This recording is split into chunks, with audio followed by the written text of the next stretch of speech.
revival requires seeking God. Unsa imong buhaton aron makasinati ka og revival, kinahanglan mangita ka sa Ginoo. Kay unsa nimo kasinati og revival kung wala ka nagapangita sa Ginoo. Meaning gaalagad ka sa Ginoo, ga-pray ka sa Ginoo, gatuon ka sa iyang pulong.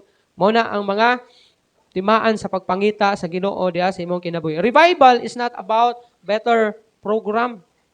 Ha? Nga dili bot pasabot nga nindot ang programa sa simbahan aduna gyud revival. Dili na sa may pasabot.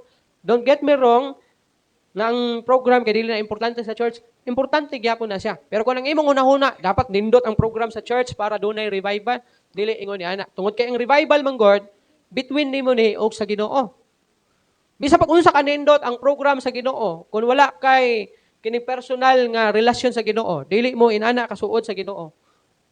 Ang tanan nga imuhang pagpangalagad sa Ginoo, nahitabo og nahimo kini tungod sa mga program lang sa church. Ha? Dili tungod kay do na kay personal nga kanang relasyon sa Ginoo diha sa imong kinabuhi. So buot pasabot, kung gusto ka og revival, nagkinahanglan kini og pagpangita sa Ginoo diha sa imong kinabuhi ug apil na diriya ang pag-ampo sa Ginoo. Bisag aduna pay mga nindot og mga gwapo og mga maayo nga programa ang church, kung dili pud ka mainampuon, walay revival. Posible ma-revive ka kay nindot ang program pero mawala ra pud siya dayon. Pag wala na ka sa church, maluya na ka. Pag wala, pag lahi na imong kauban, makalimot na ka sa Ginoo.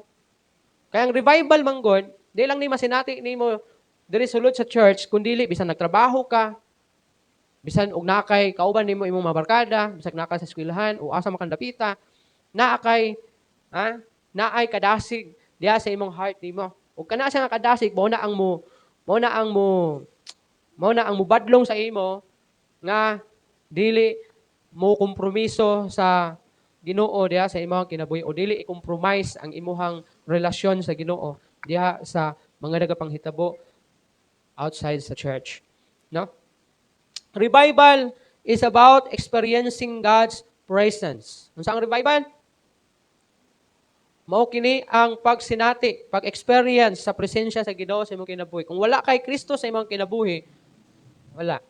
Ang revival, ma-revive lang ka during sa tingali, sa worship, labi nagnindot kay ang worship. Pero dili nimo ni madala dito sa outside sa church, sa trabaho, sa eskwelahan. Pag abot nimo sa trabahoan, balik ka sa imong pagkakalibutanon nga tao, hindi na ma-recognize si Jesus sa imong kinabuhi. Ato ka sa eskwelahan, hindi na maila si Jesus sa imong kinabuhi. No? Kay kung unsang mga tao sa gawas, maupod ang imuha pong maupod ka nga klase nga tao. So, wala gyud ka kasinati og wala gyud nimo masinati ang Ginoo diha sa imong kinabuhi.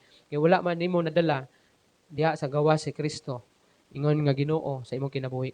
Kay kung nahimo nimo siyang Ginoo og nasinati nimo siya sa imong kinabuhi, ma-revive ka sa sulod sa church, ug kana nga revival, madala nimo na sa gawas. Labi sa kuyog barkada, kuyog imong kauban sa trabaho, maila si Kristo diha sa imong kinabuhi. Mao ning katong gingon sa Bible nga namusiga ka, pasigahon nimo imong suga, ang imong testimony, ang imong kahayag, ang imong pagkamaayong ihemplo, nga mudan-ag kini ngadto sa lain na mga tao.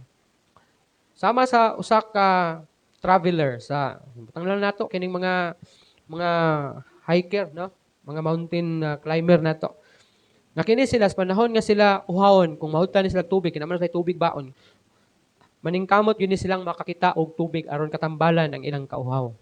No? Ang usapod ka revived believers, kini siya, ingon ana pod iyang buhaton. Kung revive ka nga believers, uhawon pod ka sa Ginoo diha sa imong kinabuhi. Og ikaw, maningkamot og maninguha nga mangita sa Ginoo diha sa imong kinabuhi through prayer.